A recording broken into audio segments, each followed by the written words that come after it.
Hi, everybody. Thank you for tuning into another Take 10.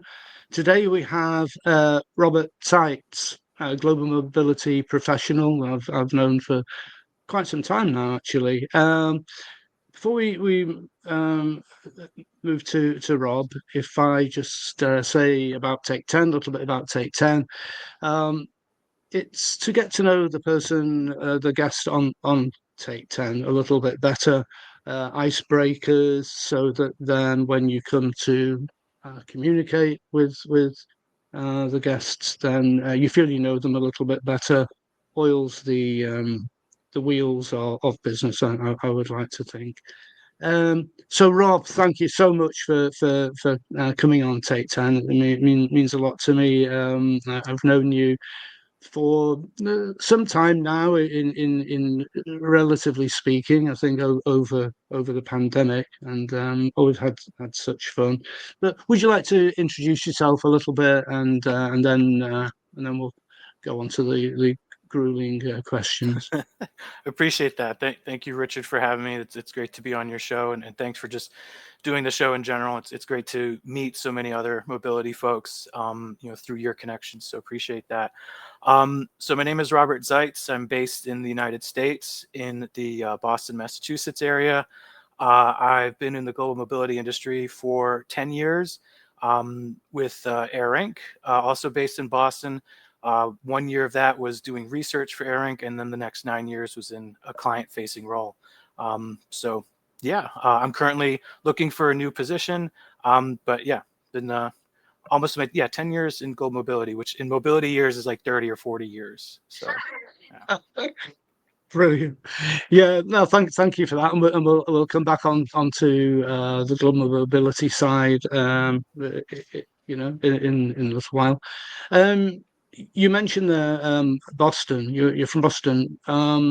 We actually, as a matter of interest, were you born in Boston, or Yeah, you were? just outside of Boston. I grew up in the suburbs, a town called Norwood, and I currently live in the city of Cambridge, which is just north of Boston. If I walk down the street, I can actually see some of the buildings. So, yeah, Right. yeah. Nice. Apart from Nice. school, I've lived here in Massachusetts my whole life. Right. Interesting. Yeah, I recall in a recent webinar, give a shout out to Ben Cross. Actually, I think it was on one of Ben Cross's shows, and you were talking about well, he's often talking about the accents in Boston. And so I found it very interesting, that I think the conclusion was that, correct me if I'm wrong, but that the actual accent isn't that true accent isn't that widespread. Is that right, or did I misunderstand? No, that's right. I would say the accent that you might hear in movies is not as common in the Yeah, Boston area, but there's definitely people that have it. Um, yeah, but it's a wide range. There's degrees, and right. I used to have a pretty strong one until I was about 20, and I realized nobody could understand what I was saying, and which kind of defeats the purpose of talking. But I sometimes slip into it if I'm having an argument about sports or something. I'll slip into it. Brilliant. And yeah, up until about 20, sometimes it's survival mode as well, isn't it? Really, that you Yeah.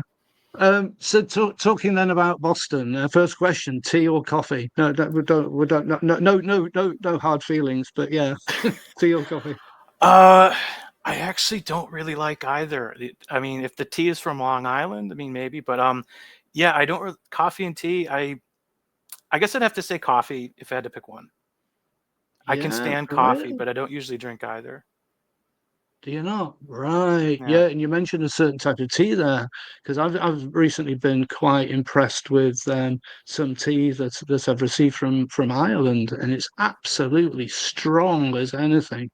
I think one was called Barry's tea, and I forgot what the other one was called, but yeah, it's great tea. So I'll have to look into it. anyone that's out there like strong tea, then get it from Ireland. Okay, fair enough.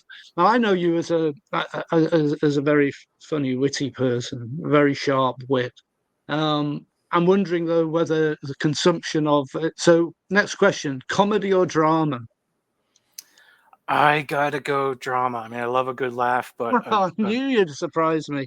a, a, Uh, com- a compelling drama film or TV show or play or anything, a book. I mean, that'll get me hooked more than comedy. I mean, I love a good comedy, but yeah, drama. And is that like the calm? Is that because it's like quite calming then watching a drama, or engross? You know, you can kind of like you can lose yourself and kind of just is that the sort? You know, is that the Yeah, thing? I think so, because you're always wondering what's going to happen next, and you're always kind of, the characters are Mm, compelling. yeah, I will say, I think a good comedy has to have a good story. So it does have to right. have that drama element to keep you involved. Like, Hot Fuzz is one of my favorite movies because it has a good Yeah, story in addition to being hilarious. Um, yeah, but yeah, I think that kind of, that kind of feeling like you're part of something, and trying to figure out yeah, what's going to happen next. Yeah. yeah. I can understand that. I guess.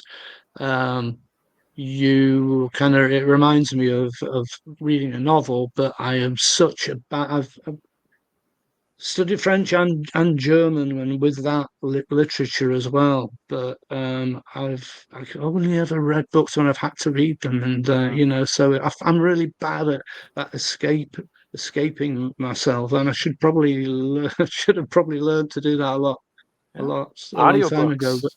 Yeah. yes, exactly. Yeah, I have. Somebody recommended a book the other day, and I think I even asked, was it available on audio? Yeah, exactly. Yeah.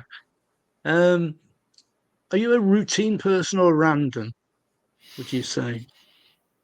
Uh, I got to start with routine. I want to have a routine so that I'm ready for the randomness. Yeah, Because yeah, there's always going to be that. But yeah, I would yeah, prefer routine yeah, to yeah. start. That's exactly what another person said. I'm not saying you're being predictable here, Rob, but it's yeah, that makes total sense. Um, I would probably put myself as random.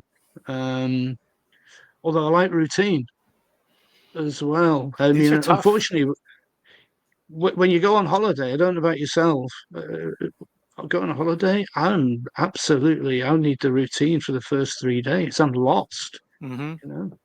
Yeah. Um, it's just mad.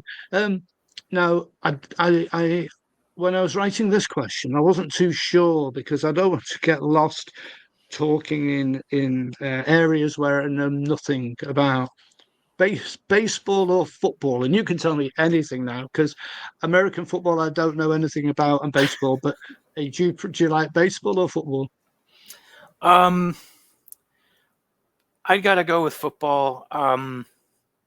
I think baseball can be a fun thing to do, to watch a game in the summer. You hang out with your friends, and beautiful day, Oh, watch a game. It's relaxing. But yeah, football is more exciting because I mean, baseball in America, it's every day. The teams play yeah. 160 odd games. Oh, Football, it's once a week. It's more of an event. There's more at stake yeah, each game, so it's kind of more, yeah, it's more dramatic. So yeah, I'd right. probably pick football on that one. Football, right. I wish so over the pandemic, and I was trying to kind of get into what we call American football here, um, and if only I could understand the rules, I might, So I really need to try and apply myself because clearly there's hundreds of thousands of people that think it's a great sport. Um, Yeah, but I just, it's hard. Yeah, it's hard to figure out while you're watching. What we need, like a intro, it's like newcomer fan commentator yes, saying, "This is what yeah, happened. This is why that happened. This is why they're kicking the ball here." Yeah, that'd be helpful. that's a that's a great idea. Something I was fascinated about was how important college football is for the actual financing of the colleges as well. And you can understand then why some of these sports people get scholarships, and then Hmm. you've got like tens of thousands watching these games, and it's all money coming. Correct me if I'm wrong, but as I understand it, then it's money coming into the colleges to help finance their existence to some extent. Yeah, It's very, very unique. I think here is, I believe in Europe, the clubs will pick up players when they're 13, 14, 15 years old and kind of train them and have them go to school. yeah, And in yeah, the US, it's, yeah, the universities have these huge programs where they'll get 80, 90, 100,000 people to their games, where the pro sport, the pro football will get 60, 70,000. So Really? I mean, a lot of those are students. So if you've got 20,000 students at a school, they're all going to the game on a Saturday night. But yeah, the college game is older than the pro game over here. It's a really interesting divide and interesting history about why the college sports are just kind of different here than other countries, I think. That's fascinating. And if I understand it correctly as well, even space in the car parks can go for quite a lot of money. You've got people having parties in the car parks. Yeah, it's a big event. People, if you're a college team, might only have 5 or 6 home games a year, and so people will have their tents, their grills. They'll have the food that they bring. There's some are incredibly elaborate, and yeah, sometimes the parking spaces might be a couple $100, or they might only go to people who donate $10,000 to the school. I mean, it's crazy how much money moves through college sports in the U.S.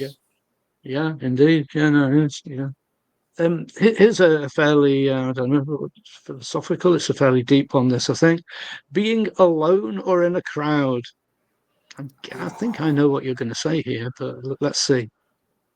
Oh man, I mean, both are fun and both can be stressful. But I mean, if I had to pick one, if I had to pick one, I would say alone, because crowds can be stressful.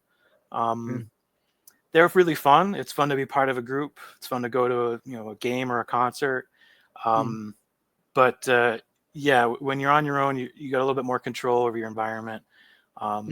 So yeah, I'm the same. I'm the same. I'm very comfortable with my own company, I have to say. And I thought you might have thrown a curveball and go, well, Richard, aren't you alone when you're in a crowd or something like that? You well, kind of yeah. like It can be really isolating too. That's another thing about crowds is you can feel more lonesome in a crowd than in a on your own. But witness all the problems that a lot of these city people living in cities have. Yeah, definitely.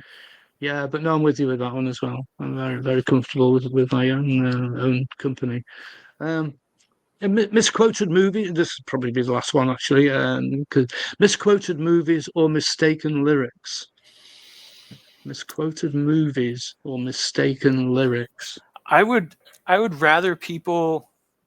I don't mind either, but I would rather people mistake lyrics, because sometimes it's hard to understand what the singer's actually saying.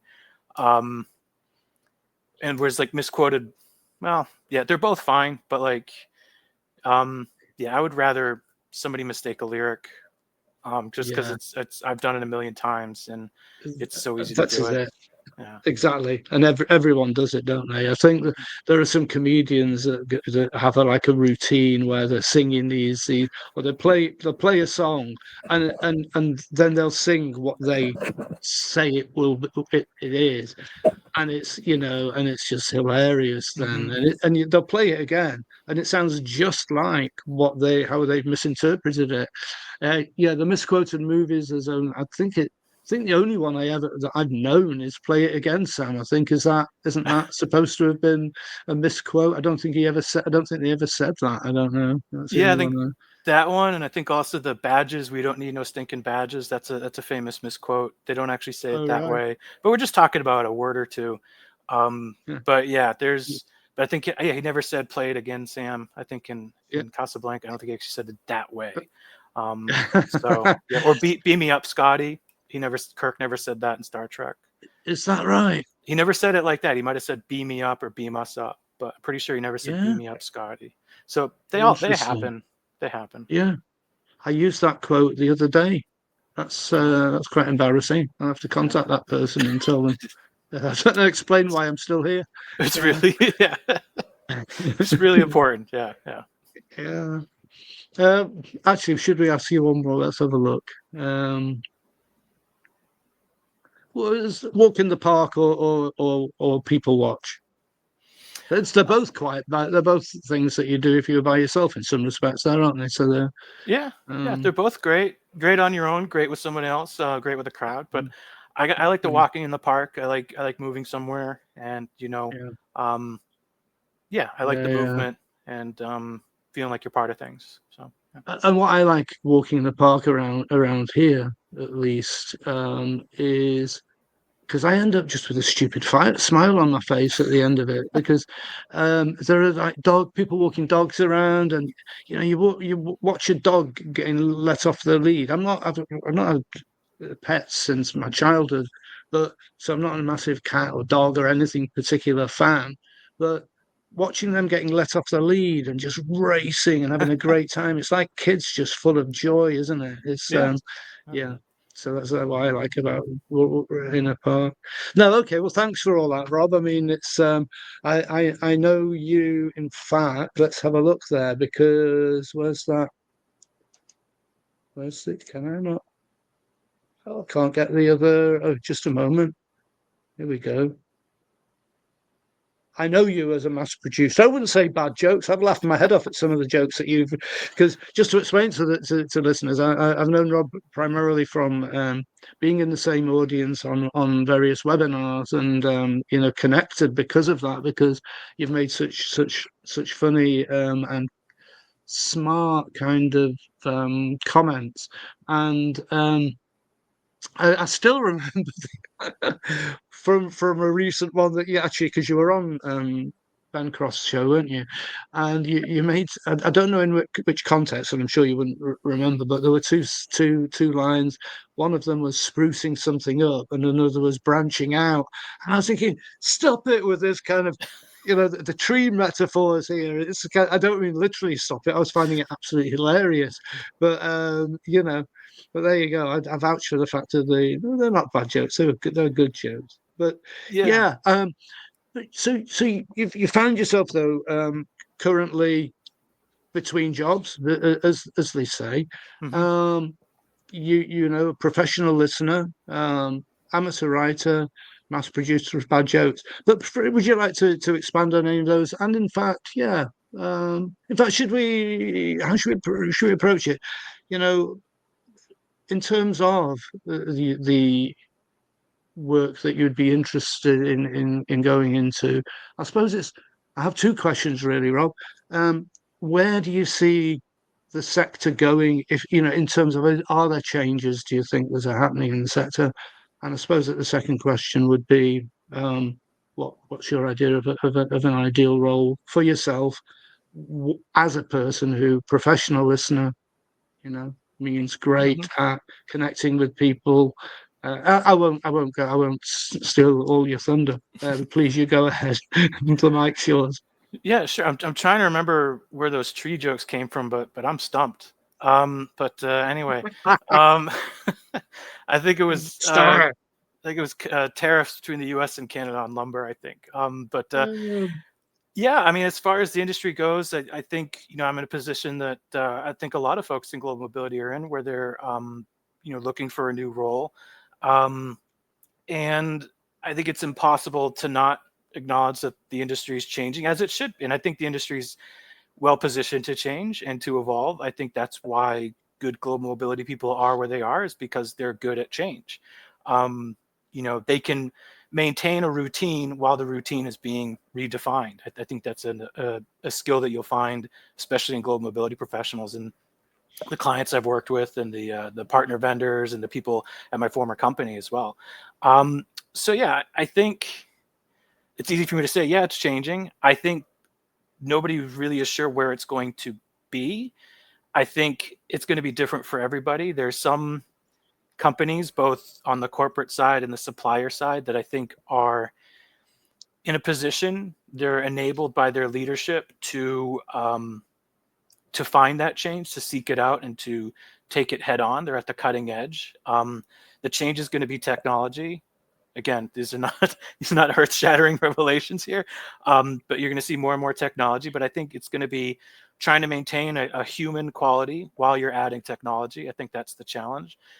I think change is going to take investment. So companies that give mobility that seat at the table, and also let mobility into the kitchen to kind of help cook the meals before they even come out. I think those are the companies that are well situated to, be in good shape in the next 6, 9, 12, 24 months.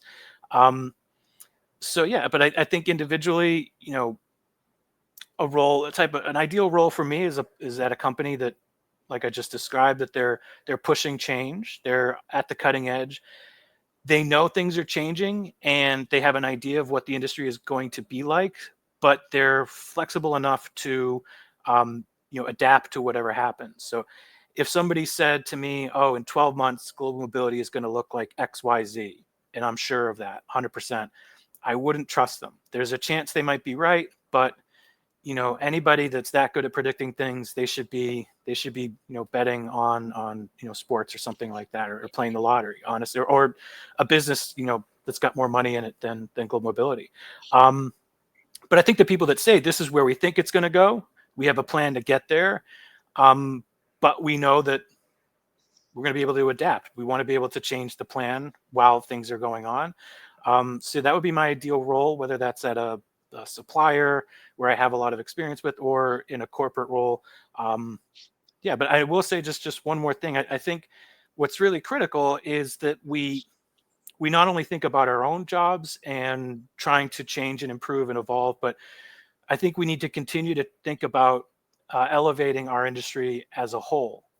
So I know, like Richard, you're somebody that's been doing that with an intentional consideration. You've got this podcast, you got your networking events, you reach out and make connections with other people. Ben Cross, Brian Friedman, so many other people put out content for their companies and just for themselves. And I think that's what we need. We need people that are aware that when they lift the rest of the industry, that we'll all be able to lift each other up and make sure that we're able to make these changes, we're able to adapt to them. Because if I have a client and one of their other suppliers is able to save that client some time, well, that's more time that I might be able to talk to that client about something else. Like, it helps me. If that client is less stressed out, that helps me. If that client doesn't have as many things on their plate, that helps me. So even if I'm not making a direct cash, benefit from other providers helping them out, it still is probably going to help me in the long run. So I think we need to continue to do what we're doing individually, and as our companies, continue to support our clients or support our mobility programs, but also in the back of our minds, think about, what can we do to help the industry? What events can we attend? What content can we create or share, etc. So, yeah.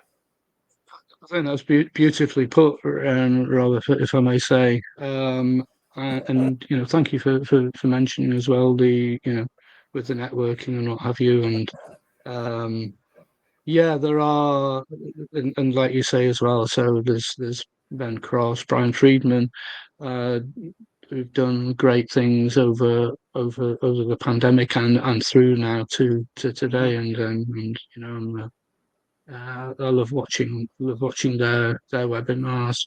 Um, and like you're saying, really. So when we all support each other, then you have that kind of, you're able then to support your own clients more effectively, perhaps, because there's an infrastructure, a degree of not critical, or not right close to what you have to do in your work, but there's nevertheless a bit of a kind of like an infrastructure there where people are helping. If there are networking events out there to attend, then that can also help. Mm-hmm. And I think what was coming across there, Rob, is that kind of what a sincere person you are, and trustworthy kind of person.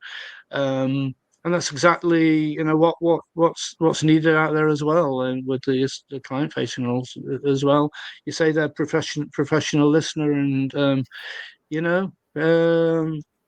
don't know. Do you want to expand a tiny bit on that and the aspect of the importance of listening, really, isn't it? And would you like to expand a bit on that one with the sales role?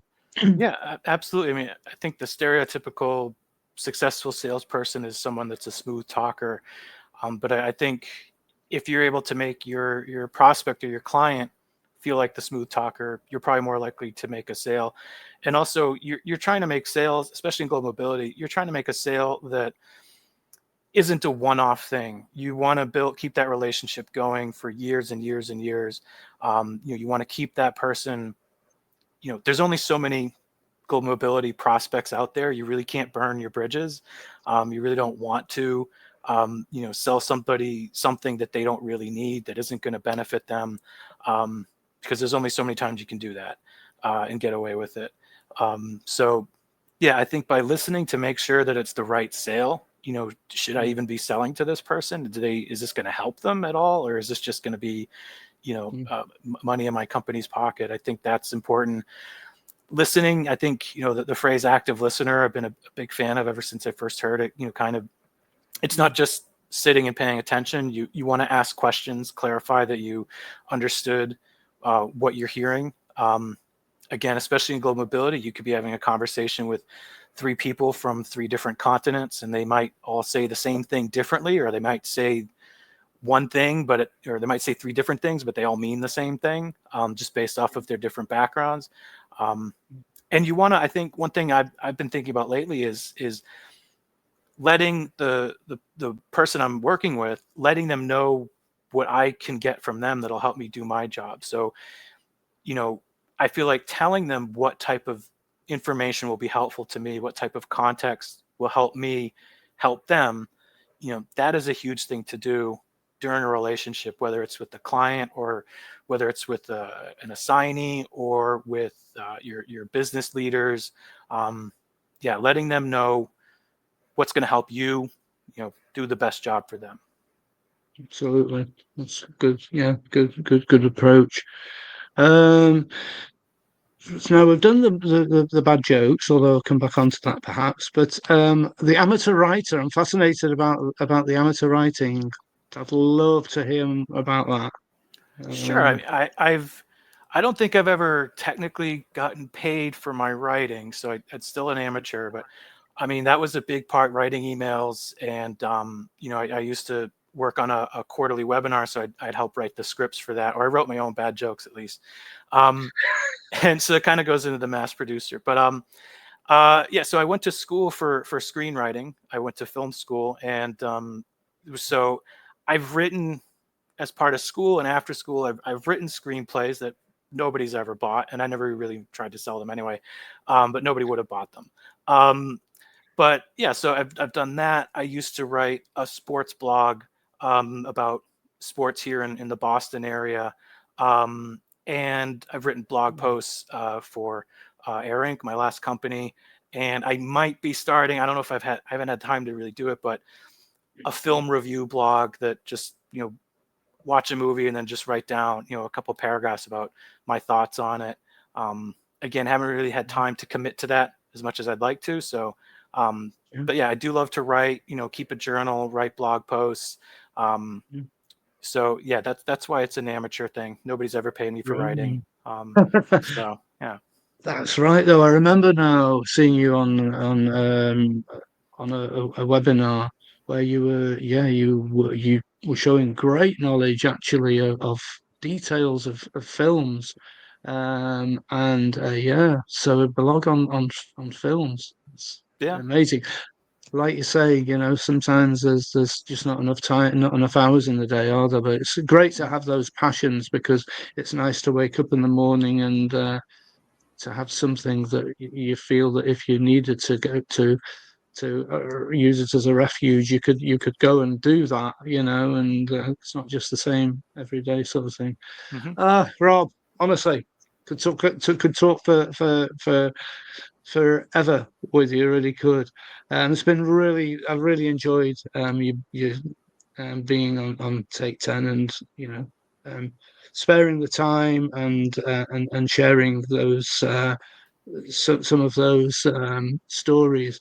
Um, before we do leave, is there anything that you'd like to say to the audience? Anything that we've not covered? Yeah, I mean, I would say feel free to reach out to me. Happy to talk about anything global mobility related. This would be a good time to do it because you probably get me for free to talk about these things. You don't have to be my client or anything. So yeah, happy to talk, about inflation, hardship, airfare, you name it. But also mainly, I want to thank you, Richard, for having me on this show. And continuing to do things like this where you are passionate about the ecosystem of global mobility and making sure that we all have good connections and that we're all know each other and that you're kind of lifting everything. So you're an industry elevator. I'd say not like an elevator that goes up and down floors, but I guess you'd call it a lift anyway. Yes, that's right. Yeah, heavy lifter of the industry. So thank you for using those muscles to lift us up. You're too kind, Rob. Thank you very much indeed for that. Thank you. And along the lines of that, the elevator comment, I think that we'll bid you farewell right now, but don't go away. I want to hear more about some more jokes. But yeah, thank you very much indeed for being with us on this particular episode. All right, thank you. Take care. Bye, everybody.